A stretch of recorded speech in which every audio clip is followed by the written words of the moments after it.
Hello everybody, this is Founder Leroon, and I'm here at Fantasy Grounds College. We're going to check out some maps that were created for a specific theme, and these would be swamps. So I'm going to attempt to use those and use some line of sight and some lighting.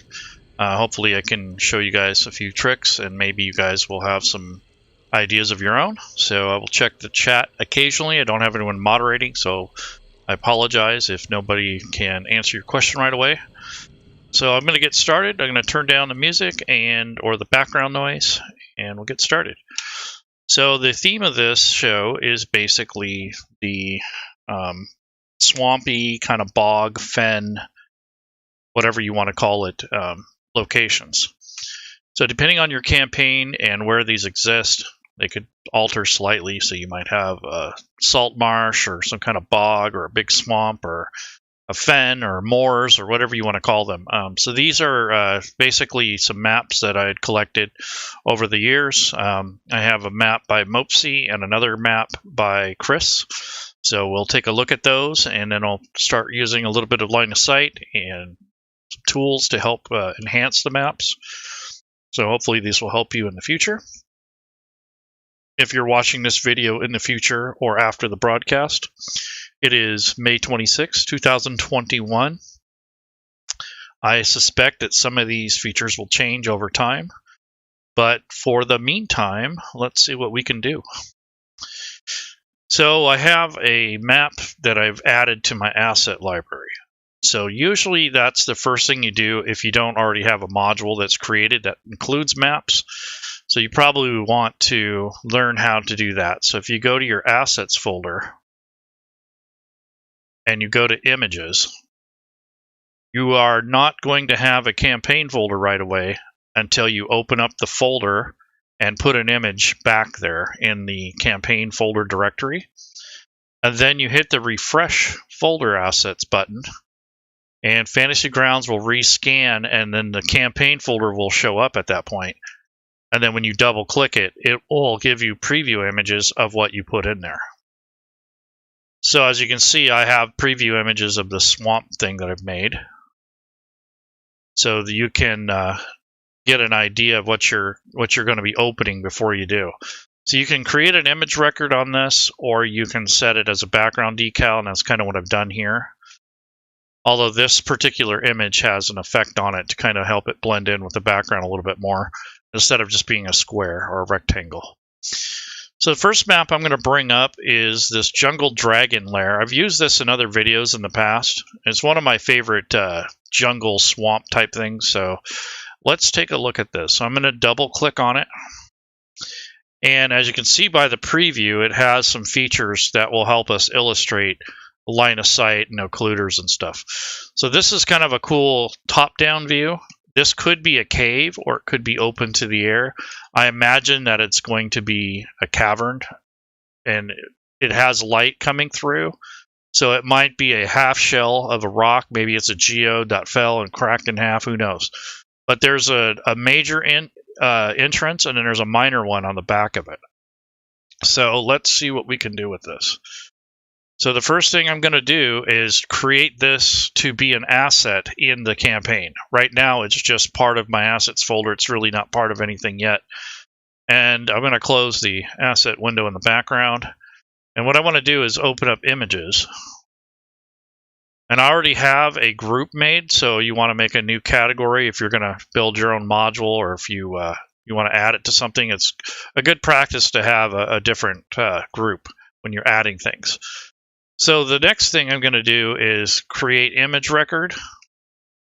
And what that does is it sends it to that category in that folder. So now we actually have the map as an asset that we can edit. So I'm going to stretch the map window out so we can see what we're doing.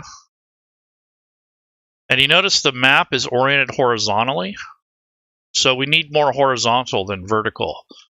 So I'm going to shape this window. Is the first thing I'm going to do is kind of shape it to where we can work on the file. And now the next thing you want to do when you have an image like that is you can click on it and scroll in and out. But if you see, it's kind of off-centered. So if you click down this toggle toolbar up on the top right, and then there's a zoom to fit, it'll bring that map forward so that you can look at it closer. And then you can even stretch this out a little bit more.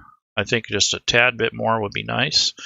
And then you can also right-click on the map and click View, and you can click on Zoom to Fit, Zoom to Fill. You can sync it with your friends that are connected to your table so they're seeing the same thing you do, or you can reset the zoom. So I just reset zoom and it just perfectly centered it. So that you have different options to resize things. So that is the first thing you want to do with any map, is to get it to where you're able to view the map and it's easier for you to look at. Now this is when I'm working on the map. When I'm actually playing, I'd have it stuffed away in a corner and I'd have a lot more other things open. But when I'm working on a map, I can afford to use all this space. The next thing you want to consider is this map is called M3, which is Meanders 3, Jungle Dragon 03S, which means small. So this was designed for Fantasy Grounds Classic. He does have higher quality images, but I'm going to use this one just for the class, and so it's not so much of a burden. And I might put something like, I might label it map, comma, I'm just going to say swamp.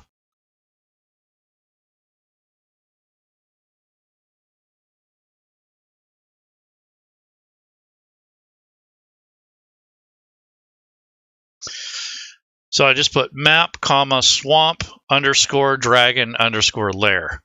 Now on this side, I'm just going to put maybe a geode cave or just a cave in the swamp or something like that.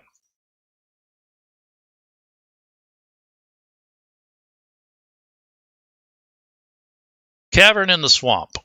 And that way, when I click on this non-ID name, when I share this image, it's not going to share this title. It'll share this one over here. So that's up to you if you want to do that. But I don't know how many times I've accidentally shared a map that said boss lair, and then when you share that with your players, they see the title and they're like, "Oh crap, this is the boss's hideout," or something like that. So switch the name up if you need to.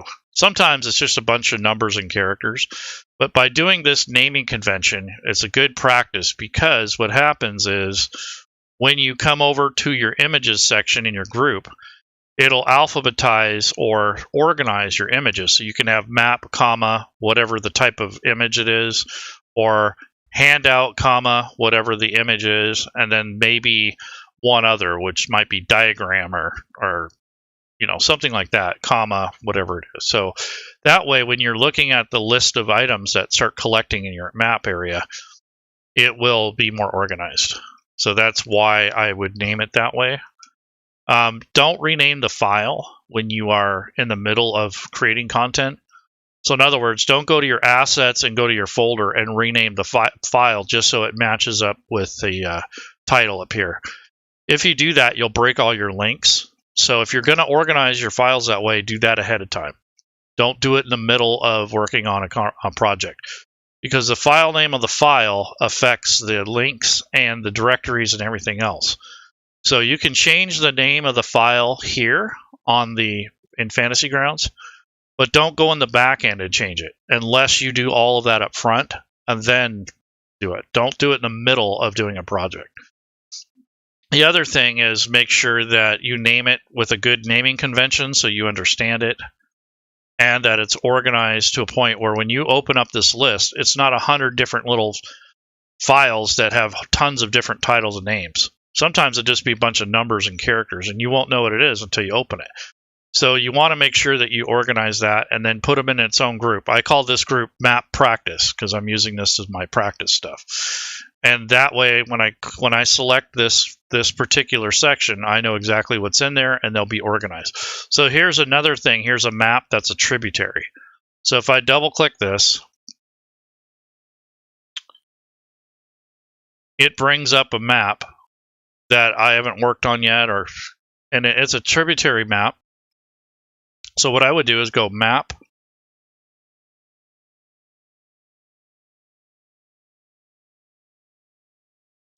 tributary, delta. So it's like a delta, and this is a tributary that comes in. So it's like a little river that runs through it. And then over here, I would just put delta. And that would just give the players an idea of what type of terrain it is, kind of a marshy, swampy area. And then when I lock and close this, when I go back to the link, it's going to say map, comma, tributary. So if you make yourself a good naming convention, and then if you have any handouts, which you might do. So let's say if I had a asset that I want to use for this campaign or this setting. So I'm going to go back to my campaign images. And let's say I wanted to use that picture that I made for a handout. So this would be like a cover for the module or whatever it is that you're working on, or maybe it's something you're going to share during the game. Whatever it might be, you want to use that as kind of a, a guideline as to how you want to organize your asset. So if I double click this and I click on Create Image Record, it's just going to say Swamps 2. So it's going to pull that off the original file name. So what I would do is change this to handout swamp scene or something like that.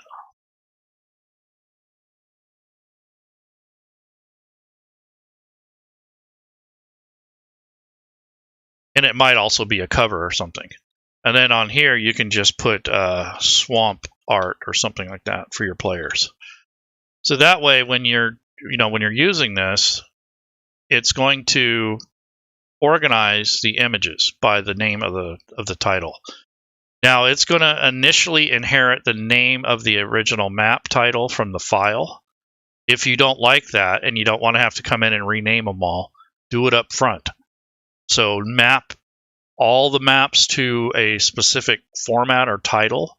So you can go map, comma, whatever it is, but you don't really want to put comma in a file name. So you probably just put map _ swamp, like that. And then when it pulls into Fantasy Grounds, it will list them alphabetically. So you don't have to go through all this. So that's just a tip that I made. So you want to organize your maps. You want to make sure that they are aptly named and that they have the right credentials and the things that you want for your particular campaign. You may just want to give it, acronyms or whatever you see fit, as long as you understand what they are, what they're for, and it's easier for you to go to your list, which is be your images list, and sort the images and then have them in an alphabetical or somewhat of an organized list here. If you get past more than like 20 different entries, you might want to make another group. So you might have a separate group for maps and a separate group for handouts and a separate group for like NPC images or whatever you want to do. But as long as you are organized, it'll be a lot smoother and quicker for you in the back end. So do the work up front, and then on the back end, fix that. So I even misspelled this. I put womp instead of swamp. So I'm going to take and unlock this and change that to swamp. Just notice that. Okay, now I'm going to lock it, go back, it updates this, and now it's handout, map, map. So this is how you organize your images. And you want to do this with everything if you can help it. A lot of the modules that you purchase are already organized in such a way, usually by group. I like to also have it organized by these different types of handouts and maps, because I want to go to a section and then that narrows it down to the actual file. If they're all just named whatever, you're not going to necessarily know what they are unless you put them there yourself. So just be careful on how you organize your content. It really makes a difference in the long run. So here is the map itself. It's a pretty good size map. This is about the maximum size that you want for your battle maps. Once you get beyond this size, they get a little unwieldy. So what I mean is when you're playing in this, you have to keep moving the map around and scrolling in and out and that sort of thing. So if you keep your map smaller and a little bit more focused and condensed, it's much easier to run, and you're not constantly zooming in and out and moving the map around. And you can move the map around with either this little maverick on the bottom right, which is you're able to drag the map, or if you click on the map, so not a token or an asset, but just the map, and you hold down your middle mouse button and just hold it, you can actually move the map where you want. That's the other way to do it. But you don't want to grab a token or something else on the map. You want to click somewhere where there's no no other asset, just the map itself. So that is just a little tip for manipulating these images. The next biggest thing that's probably the most important about maps is scale and putting on the grid. This one doesn't have a grid already painted on it, thank God. I don't have to do any lining up. I can set the scale. So based on the entrance of this, how large it is and how big these puddles are, these mud pools, and these piles of bones. So this is the size of a human. If you look at that, these are humanoid bones. So the scale of this is a lot larger than it looks. So I'm going to scale this map to probably a really small amount. So I don't know the actual scale anymore because this image has been resized, and normally this thing's about 50, so we'll start there.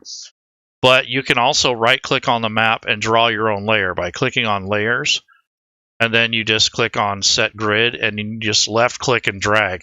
I honestly think that the scale of this is like here because of the size of those skeletons. But we'll see what it looks like once I let go. Yeah, so that's a big map according to the scale. So if I scale it up a little bit, then I might. So these things are treasure chests. So I think it's pretty close. So we might have to adjust it upward. So I'm going to unlock the map, and I'm going to go over to the grid, which is on the far right of the map tools. Right now it's set at 22 by 22, so I think 25 by 25 would be more ideal for this. Yeah, so that makes a little bit more sense. I mean, that would mean that these chests are like almost 5 feet in length, which doesn't make sense scale-wise. So these bones are, roughly a little bit shorter or longer than that. So let's see what 30 looks like. So when you look at 30, it looks a little bit more doable, and it doesn't look as crazy, and it's not too overly oversized for the bones. Because these are humanoid bones, so they're at least halflings or gnomes, so you kind of get a rough idea of the scale. So I think 30 is pretty close. I mean, you could go 50, but I think that's a little big, to be honest. Yeah, 50 is a little bit too big. I mean, it makes these things look tiny now. So I think 30 is the good, or maybe 38.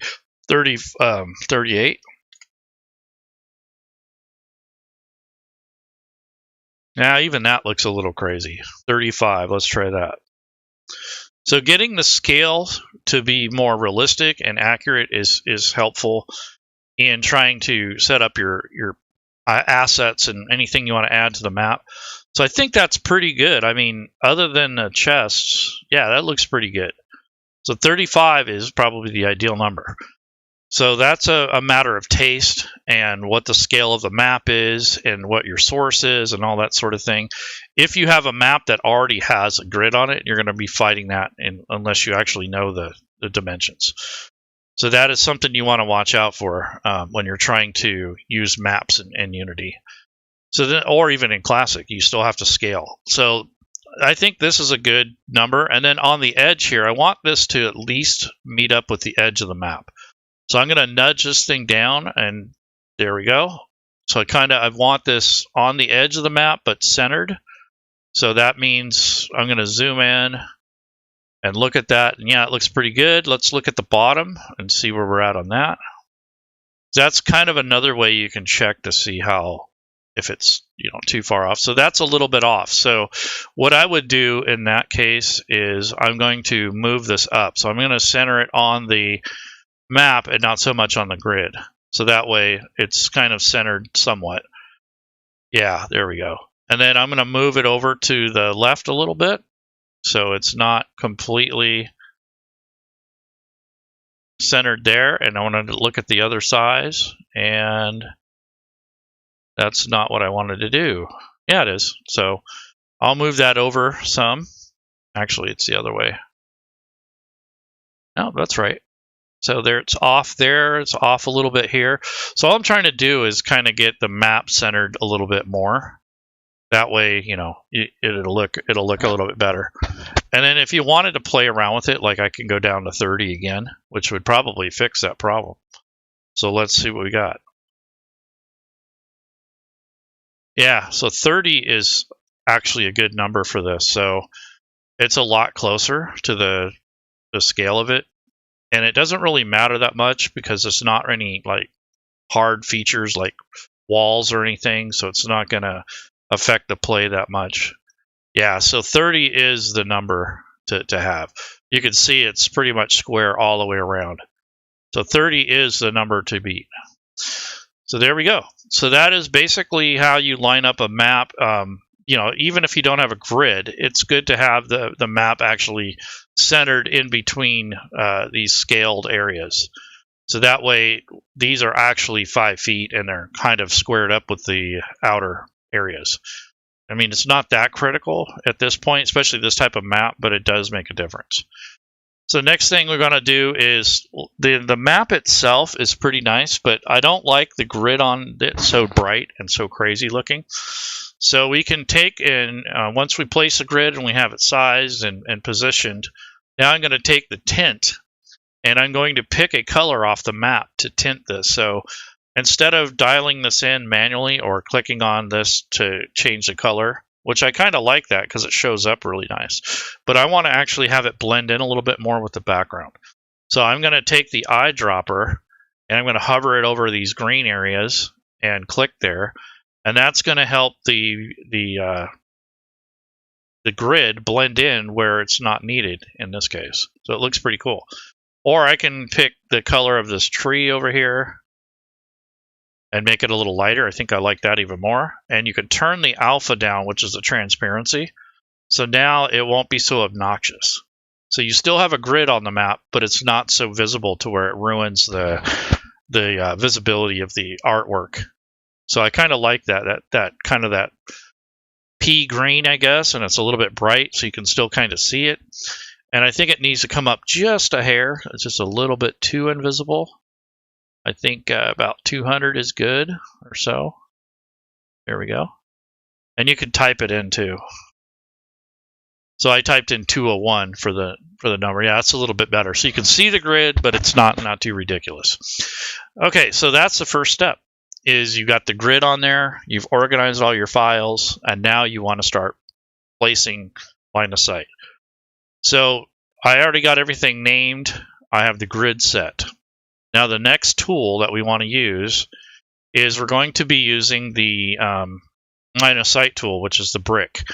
But to check out how the map looks through with line of sight enabled, you can turn on these lighting things here, and we can tell how much lighting is available to this particular map. So this is probably a dark time thing. So it's probably the dynamic lighting, the outside lights or the sunshine or whatever it is probably nighttime. That's why it looks like that. But I temporarily disable this while I'm working on line of sight. And then we can check for that again once we're done with the line of sight. So let's get into this line of sight. So there won't be a whole lot of line of sight on here because we just have these rocks to deal with. And it looks like there's a little, maybe a pathway up on top here. Or maybe that's just the cutaway view of the rock. But you could potentially make this a small little rim of a pathway. I'm thinking that this is open to the air because there's shadows on both sides. So it's not a fully encased layer. I think it's just a rocky area that was blasted out, or maybe it was a meteorite at one time. Whatever it is, it's kind of an unnatural area for the dragon to live. So we're going to have a green dragon living here. So we'll mess around with some assets later that are themed to that. So let's see. So we're going to now take the map and start putting in some line of sight. The most we're going to do in most cases is just do a little bit of terrain, because I don't see any use for any real hard lines. And terrain blocks the sunlight or any light, but it also allows you to walk on top of these rocks. So if you climb up, you'll be able to access this. And see, there's a point of egress on the bottom. There's a point of egress over here, and then there's this big opening. So I'm going to do these in chunks. So this will be one big chunk here, and then this thing will be one big chunk, and then down here. So we're going to get rather chunky with it. And then we're going to take this tree and these trees and add a little bit of line of sight there. And maybe on these bushes. These are tall trees here. So let's see what we do. So let's center the map. And again, I'm going to make sure it's stretched out, maximized. I'm going to right click and click on view and go to zoom to fit. And then if you need to zoom in, you can. And when you're doing line of sight on anything, you don't need a bunch of points. You just need a few. That's one of the mistakes I made early on. So you do need a little bit of, to show the contour, but you don't need a bunch of little points all over the place. That actually is really hard on your computer, and it creates lag for everybody. So be careful with that. So I'm going to start on this corner here and kind of work my way around. That's my plan of attack here. And you got to be able to see what you're working on. So I'm just worried about this piece right here, this chunk here. So I'm going to center on that. I don't care about the rest of the map right now. And I'm going to basically move this thing into position so I have access to it. So when I'm clicking, I don't have to move the map. Sometimes you do have to zoom all the way in, but usually if you're zooming in that much, it's not good. And it does look like this is a trail that leads up to the top of this rim. If you look at this little opening up here. So I might not do line of sight on here, but I might make a separate terrain layer. So that may be something I need to consider when I'm drawing this in. All right, so the next thing is to select the tool. So if you have to be in the line of sight tool, and you want to be, in this case, the terrain tool, which is this little Christmas tree looking thing. So I'm just going to put line of sight around this chunk here, and then I have to decide what I want to do with this little walkway. So I'm going to go ahead and make sure that I'm in the line tool, which is this slash. So when you're getting ready to draw, you have to be in one of these three tools. And then I'm just going to pick the very edge of this map and just click here, click there, there. So I'm kind of making too many points already as it is. But I wanted to show you what that looks like when you're zoomed in. And then you can just kind of go through here and systematically put in these little points. And like I said, they don't have to be 100% accurate because all it is a rocky embankment. And then here's another tool or another rock, I should say, that sticks out. So I'm going to go around that too. So you could put this on individual rocks, but I think that's too much work for what you're doing. And then I'm going to come back here and capture some of this. And I don't have to get too crazy with it, but I want to go around the edge of this rockway. And then I'm going to go back to the main part of it after this.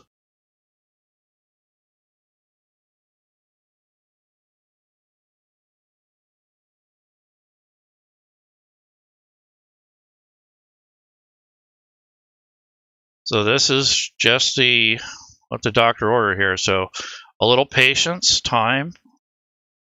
If you're in a hurry, I don't recommend learning this in a hurry. It doesn't work too well. Done it myself. You want to make sure that you're just relaxed and comfortable. You don't have people jumping all over you. There you go. So that's fine. And you can see I kind of messed up. I didn't put it where I wanted it. So one of the things that you're going to stumble on is when you place the lines, it may not be perfect, and that's okay, because you can actually go back and fix them. So go back to the selection tool. Do not try to move something when you're in the drawing tool, or it's going to draw another piece. This is a common problem. If you avoid that, it won't cause you as much grief. So what I'm saying is make sure that you are in the correct tool when you're working on a map. So in this case, I'm in the select tool, which gives you the ability to select a point. And then I'm going to drag that up here because I kind of messed up on the placement. And then I'm going to adjust this one a little bit, and I'm going to adjust that one a little, and this one a little bit. So you can fix things after the fact. You get the main lines placed, and then if you want that fine tuning, you can come back and do that. You don't have to do it. It's just something that makes it a little bit more rewarding if you really want to look fancy. But like I said, I almost have too many points on here, so it's something you got to watch out for. So that's basically how you go back and you fix things. So if you don't like the way it was placed, or if you are off a little bit, this is how you go back and adjust for that. Now, sometimes when you're at the end point, like where two lines meet, it'll only let you move part of the line. So you move that part of the line, then you move the second part of the line, make sure that snap to grid is on, and then you connect the point. So that happens occasionally. Like if you started right here in this corner and you try to drag it, it'll only let you drag part of the line. So just be careful with that. That's something that you'll have to get used to. So there we go. So this is just a rough idea of how to go back and adjust for these things. So the main part that I'm worried, or not worried, but that I'm looking at is this part of this trail.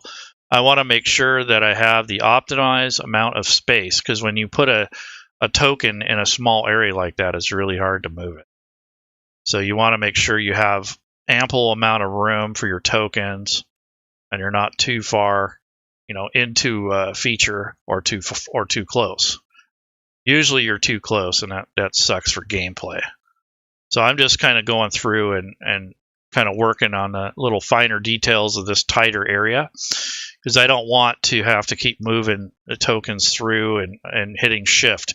So if you get stuck in a wall or into a small narrow place, hold down shift, and that will, you'll have to do it for your players, but if they get stuck somewhere, you hold the shift key down and you move the token that way. So if you want to move through walls, or maybe they're partially stuck in a pit or something like that, you have to move the character or the token through the wall by holding down shift while you're moving the token. And that's how you get around that. So there you go. So there's the first part of the line of sight. So that's just a little quick, how you'd handle it. You could also go around individual rocks if you wanted. So you could say that these might be areas where people can walk on top of. It's up to you, but I'm trying to keep it a little bit simpler so you can understand the elements of doing the map.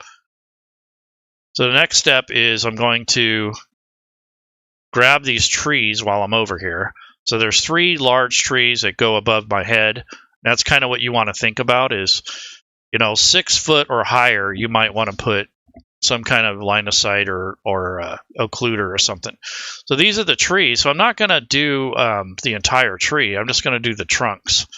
So I'm going to go to the Ellipse Tool, which is a circle. And with the Ellipse Tool, you just you can draw it out. So just something like that. And then I'm going to draw one over here. And then I'm going to draw a little bit bigger one over here. So those aren't centered, but they're basically what I want. I want to go back to the selection tool. This is how you grab things. And if you double click on one of these circles, you can move the whole thing as a group. So you can take these and recenter them where you want them.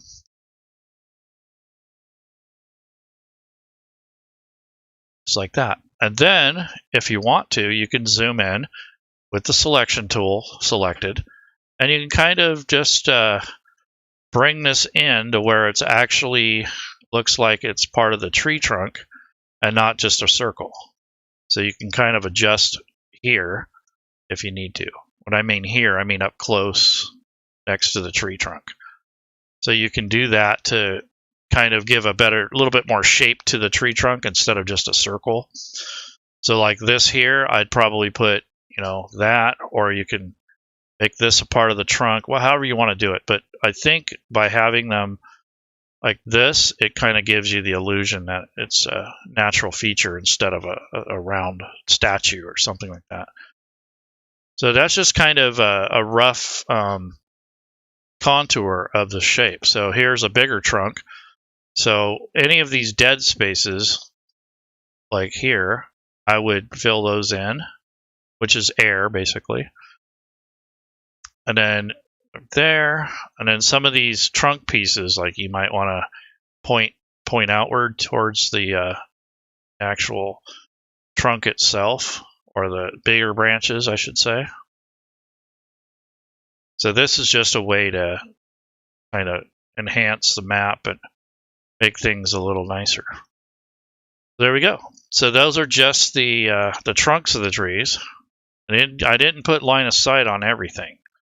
So here again, I'm going to go back to the circle tool because I was in the selection tool. So make sure that you switch back and forth when you need a certain thing.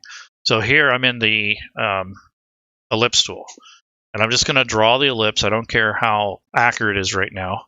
And then I'm going to go to the selection tool and double click the circle and on the little dot, and then move it as a whole unit. And you can move it from the center if you have all the things selected. So I'm going to, let's see, center that a little bit better. There we go. And now in the selection tool, if I just pick one of these, then I can start moving these around as I need to. So what I'm doing is kind of just like pointing the points at the trunks or the larger branches, and then the parts that are just air, kind of leaving those more indented, I guess you could say. So this would be back here, this would be up here, there, this can be up forward, this can be over here. So it just kind of gives more definition to the trunk and less unnatural look to it.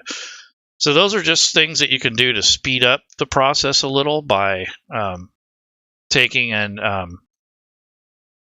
adding a circle and then stretching it.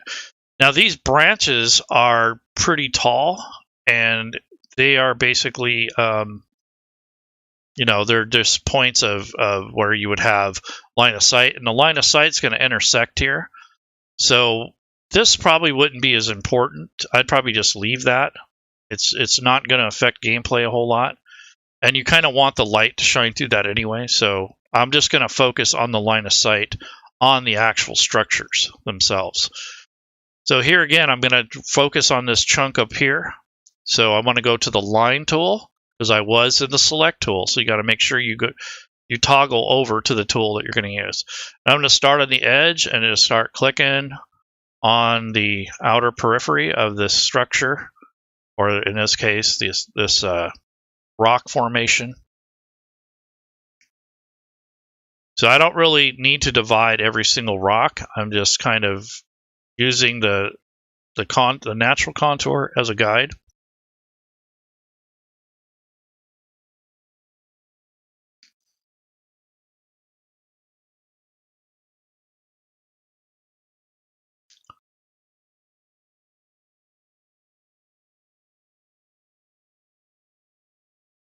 Like I said, I don't really care if it's too perfect or not.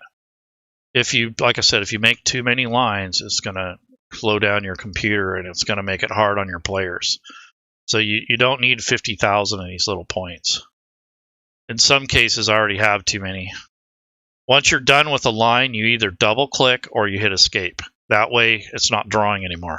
It's kind of like taking your hand off the pencil. And once you've done that, you can select another area to draw on. But once you're done drawing, you have to switch over to the select tool. That way, you're not drawing more lines accidentally. So I can come in here and move some of these points if I need to. Doesn't look like I did too bad. Sometimes you don't have enough points to stretch, and that's okay. It's not the end of the world. But this is just, see, like here, there's this rounded part. I'm not going to worry about that too much. It's close enough.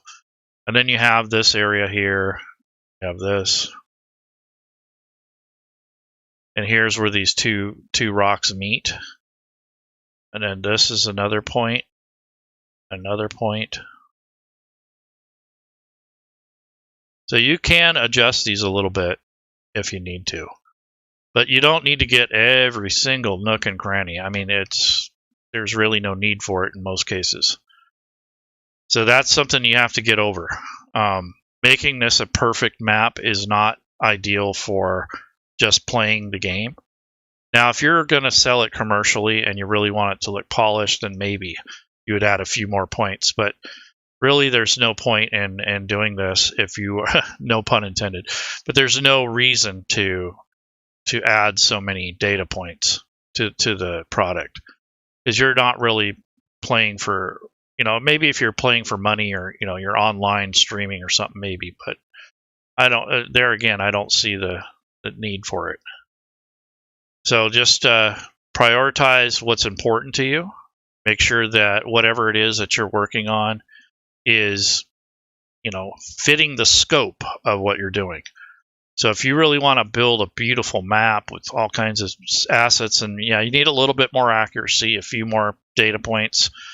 But when you're just playing with your friends and such, it's good to impress them, but it's less impressive when you're spending more time doing this than anything else. This process, honestly, should only take you about no more than, I don't know, maybe an hour and a half or something. If you're spending more time than that on these, then you're probably working too hard. That's the way I look at it. You could be, 2 hours or less was probably a good number. If you're spending more time than that, either the map's too big or you're being too critical. So there we go. There's the next chunk of line of sight. And now I'm going to spend a little time on this one down here. So this one is just another chunk that I'm going to go around. Another chunk. So I want to take the line tool. I was in select. I need to go back to line. And I'm going to draw over the branches and stuff. It's okay. It's not the end of the world. Don't worry about it. It's something that you have to get used to considering when you're doing this type of work with Fantasy Grounds, is you get too critical, and that's one of the mistakes I made in the early learning of using this tool, is that I had too many data points, and I was working on a commercial product, and what it did is it just created lag, and it's really hard on your table and your computer, and especially your players, because that data is being refreshed and transferred over to your players. So I don't know why it did that, but sometimes it'll do that to you. So if that's the case, you can double click, go into the drawing mode, double click, and then delete. Sometimes it will, I don't know what causes it. Maybe it's a mouse click that I did. Maybe I double clicked when I shouldn't have. But sometimes you will get to where it actually stops working, and then it just created that problem. So that's usually a user issue. So that was probably my fault. I probably clicked too many times in one location. So you got to be careful with that.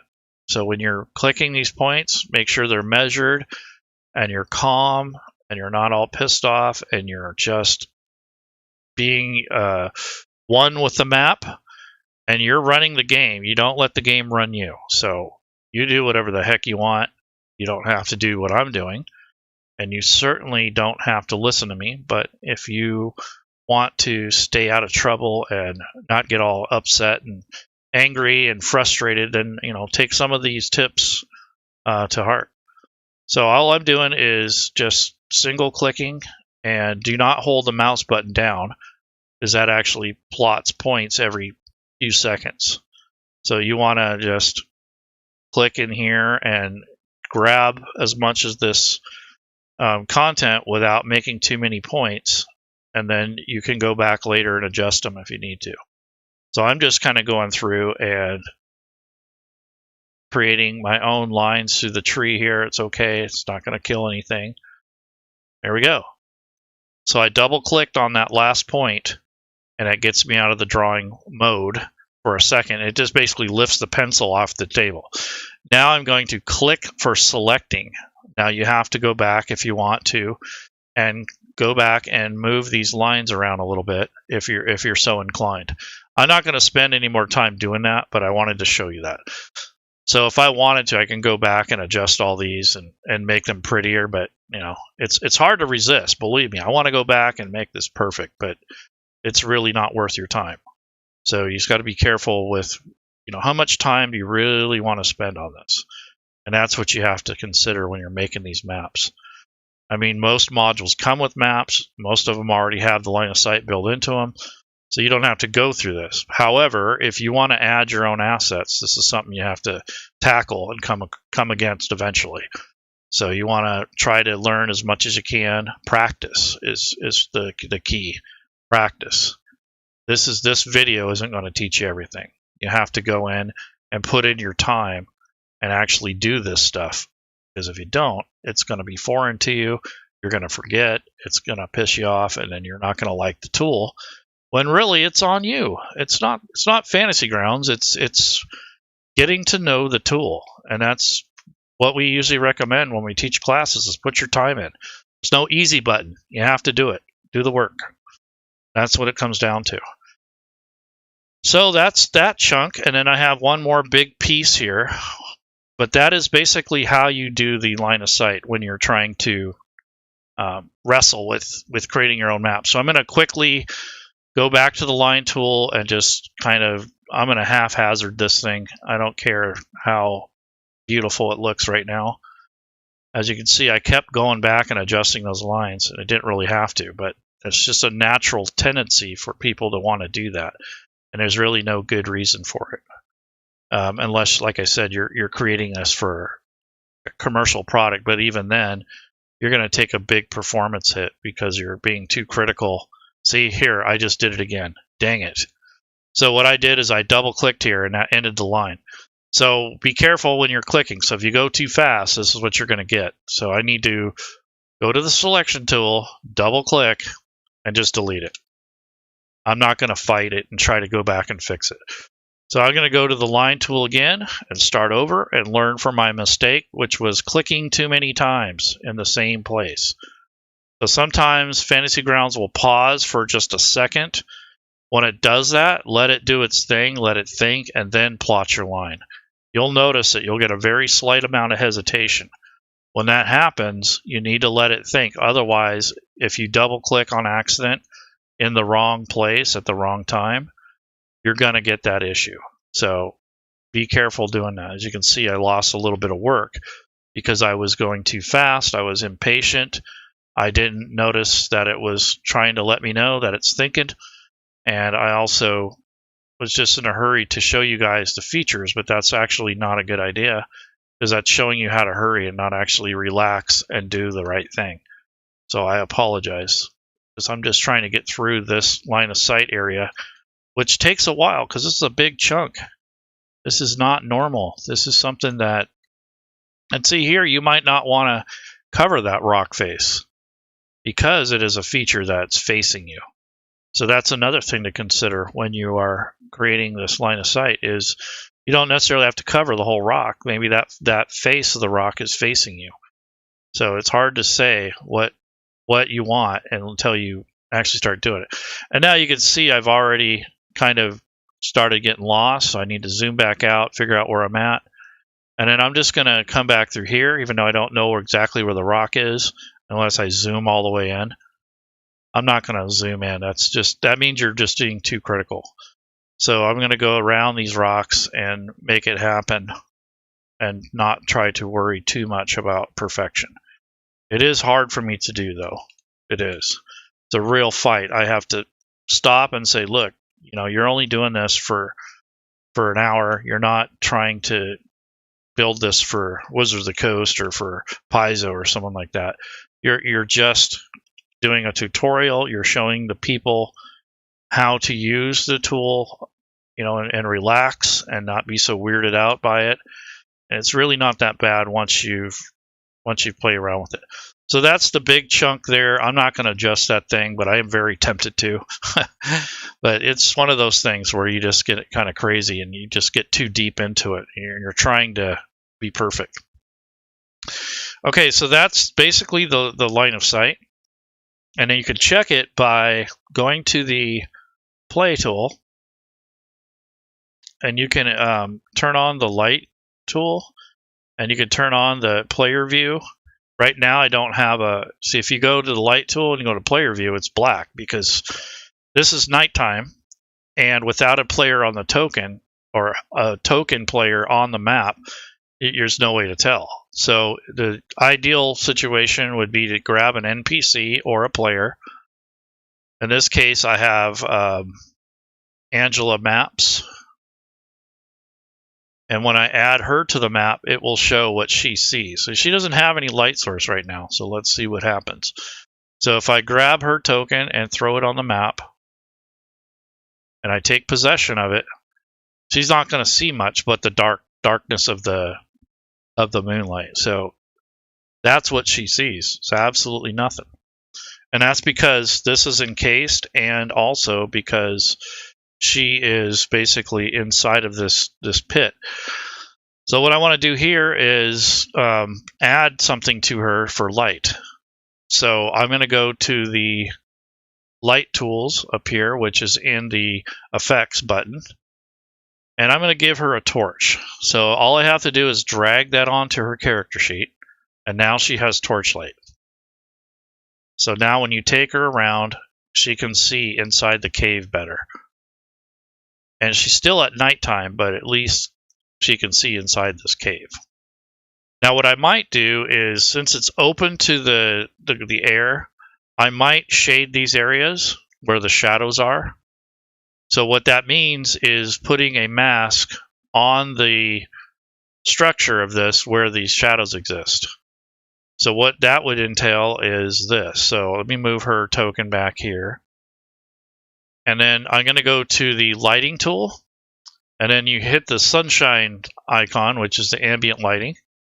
And as you can see, this is, you can turn it on or off if you want. But what this is doing is it's adding the ambient moonlight. And that's where it's at now by default. Yeah, and then if you want to move shadows around, you could do it like that once you add your ambient light. So what I'm going to do is make sure you select the layer that you want to put the light on.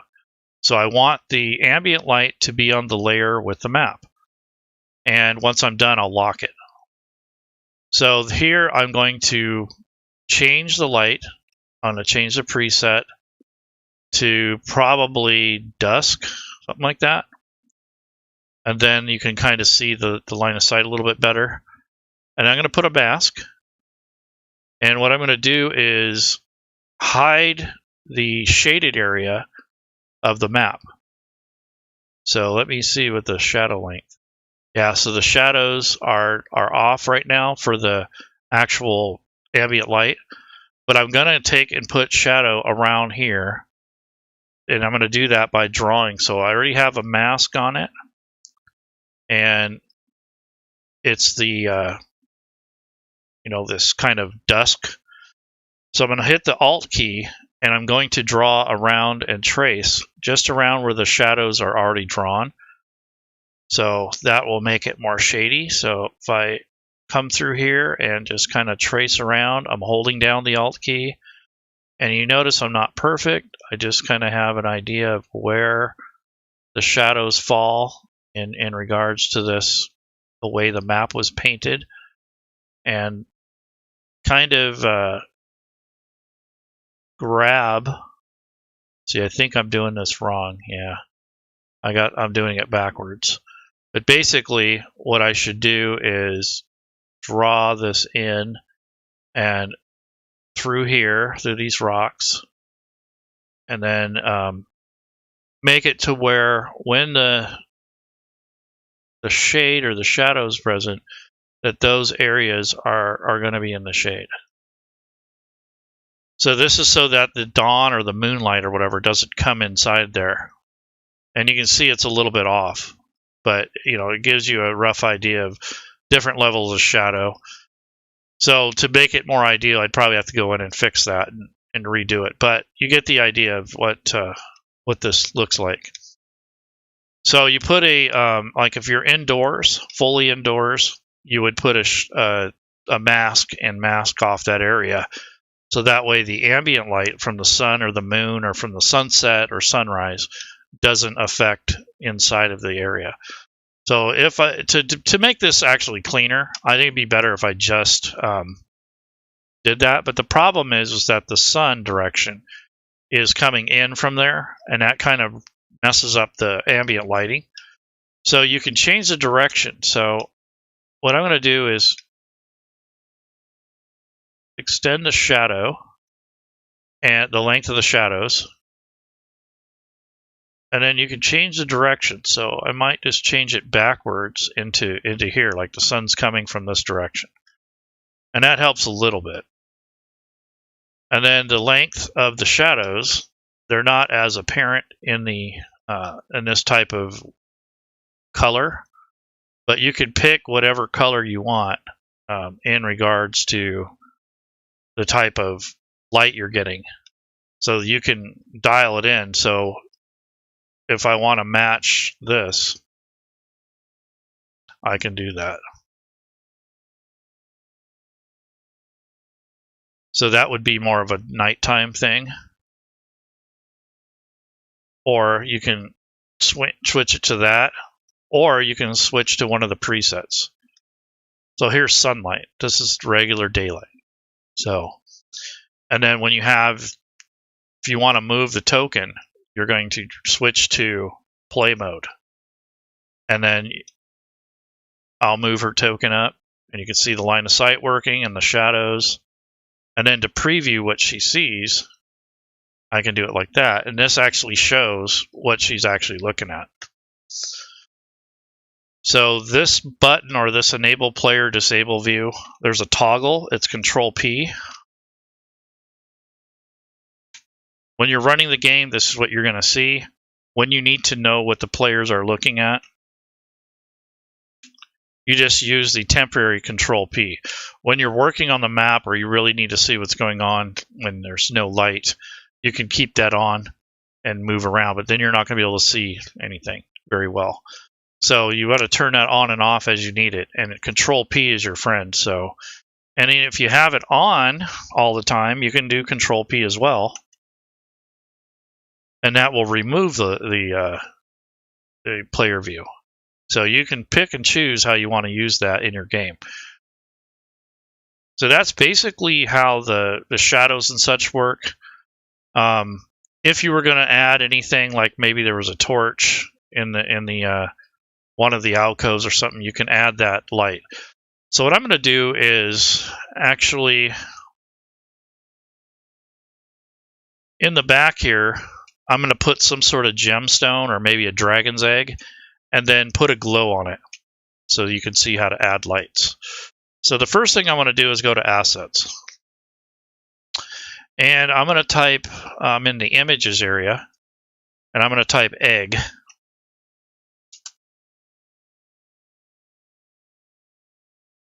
Okay, so there are some weird pictures. Okay, so here's some dragon eggs. So here's a nice green one. So what you do with images like this, which are like little assets, is you want to go to the Layers tool. So we are in a layer, and then I'm going to drag and drop the egg into the tile. And right now it says it's 10 by 10. Well, that's a little big. So we want to change, because the 10 by 10 is 10 squares. So I want to change that to probably like 2 by 2 or something like that at the most. And if you want to recolor it, this would be the time to do it. So if you wanted to kind of make it lighter green or add a little yellow to it or whatever, you can do that. Okay, so I kind of changed it, and I'm going to turn the alpha down so it's not as drastic as it could be. And then I'll hit OK. Now I'm going to click wherever I want to put this on the map. So it's ideal to rotate this and change it to whatever scale you want, and then that will help with before you place it. So that's a 2 by 2. So that's a pretty good size egg. I don't think it's going to be that large. So what I'm going to do is go to the selection mode, and you hold down the Alt key,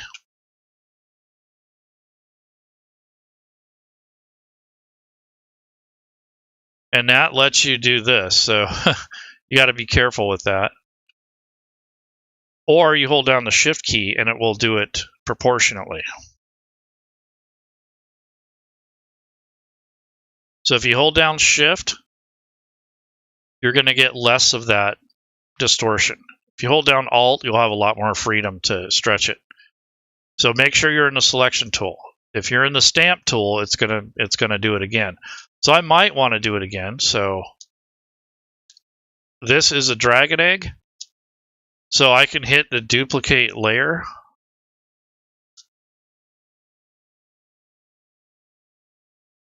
And I want to be in the select tool. And I'm going to go back to the stamping area. And I'm going to stamp it again. And you can see that's 2 by 2 because that's what I had it set at. So if you go to 1 by 1 before you stamp it, you don't have to resize it. However, I am going to resize it a little because I want it to stand underneath this one. So what I'm going to do is click on the Shift key and drag this down to where it's just a little smaller than the other one, just to give it the illusion that it's underneath.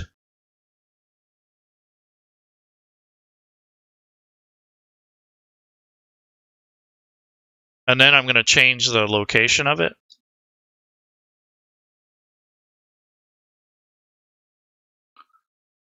So now it's not on top of the other.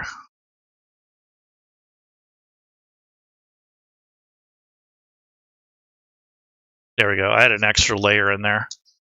And then when you do this with eggs and any of your assets like this that you're adding to the map, you want to make a folder.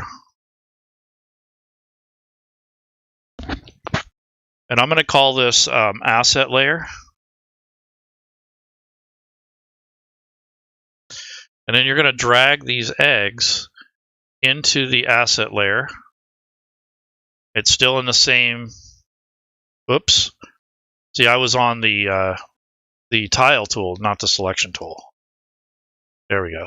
So let me go back to the selection. There we go. So now these are going to be locked in that layer. So you can lock it. So next time you come through here, you won't accidentally move that. So we'll just pretend these are the eggs. And this one looks actually pretty big. So I'm going to shrink this one down. So again, I will unlock. I'm going to unlock the layers. And you can move this entire thing around as one layer. So I got to unlock these, of course. But now that they're a layer, you can move them together. And then I can shrink them down also. So I'm going to shrink them down a little bit more.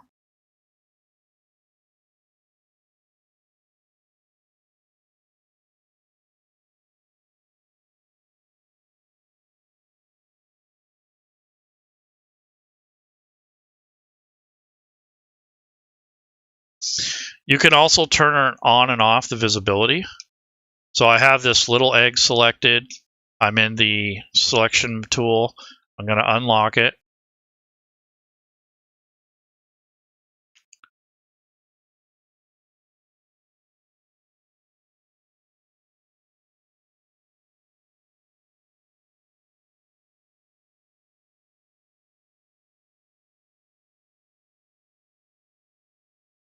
Okay.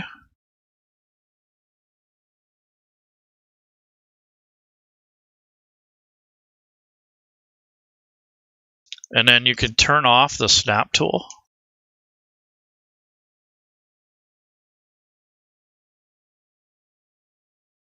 You can move it how you want.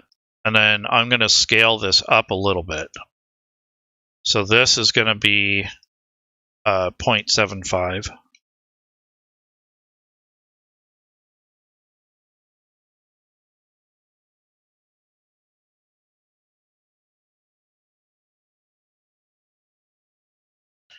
There we go, 0.6. So you just get an idea of what you can mess around with these, but you want to put it in the tile area. And when you want to move them or switch them around, you select the layer selection tool. So make sure of that. And once you have those placed, so I think I'm going to delete that one. But once you have those placed, you're going to be able to manipulate them by going to the layer selection. Don't be in the stamp tool, because if you are, you're just going to make another one. So this, I'm going to make it a 0.9.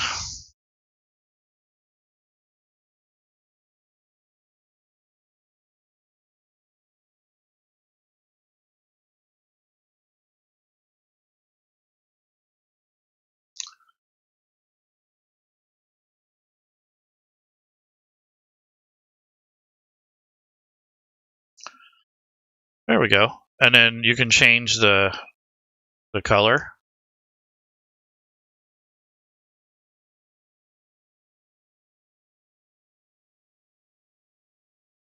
Okay. So there we go. And now I'm going to lock it back up. And now they're on that same layer. So if I want to move this whole thing as a layer, you can unlock them and move them. So that is that. So that's pretty much stuck where it's going to be. So in play mode, that's what it's going to look like. And now I'm going to add a little bit of a green ambient glow to these, kind of like magic or something. So this is what it looks like in the GM view with player vision. Now I'm going to switch that player vision preview off for right now. And I'm going to go back to the lighting tool. I'm going to open up these layers. And on this dragon egg layer, I'm going to add a light. So I have the layer selected. And I'm going to go to the add light, which is the ambient lighting, or excuse me, the light tool. And I want it to kind of pulse or flash or something. So I'm going to put a pulse on it. And I want to change the color probably to something close to that green.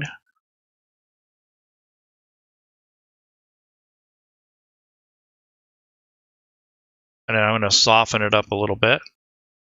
And now when I click, it should give me behavior that I want.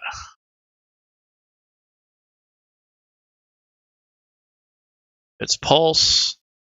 I need to turn the speed up a little bit. And then this particular layer, which is a light, I go to the selection tool. Make sure you're in the select tool. Select the actual item. And I'm going to create a duplicate.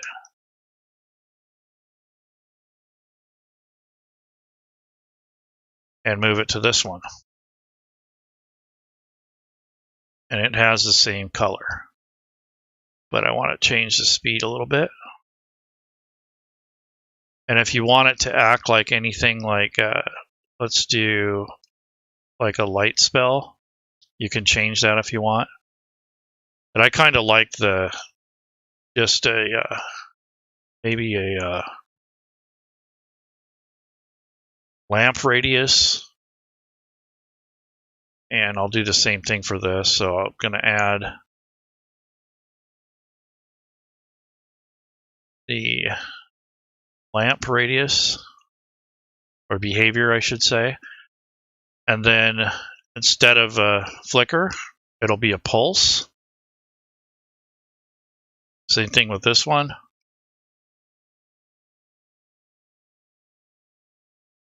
And it's a lamp.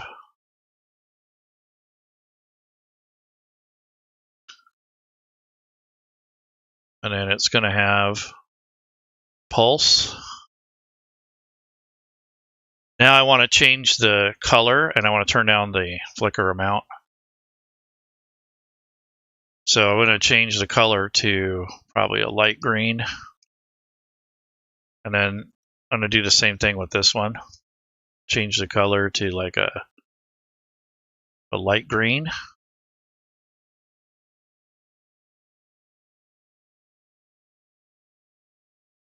Change that to 14.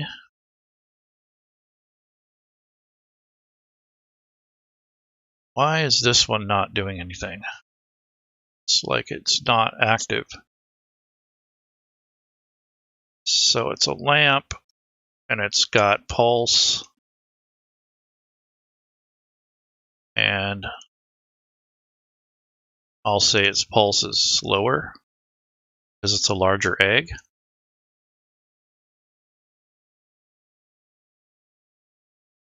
Okay, and the color.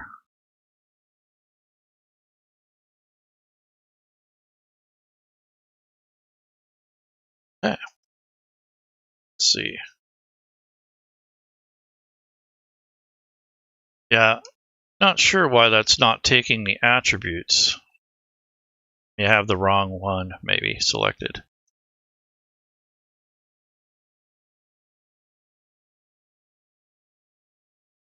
Yep, so there we go. So that's good enough. The pulse is there. Now when you go back to play mode and you hit the player preview, that's what the players will see. So there is 2 different pulses, I guess, in there. That's basically how you would add some lighting to it.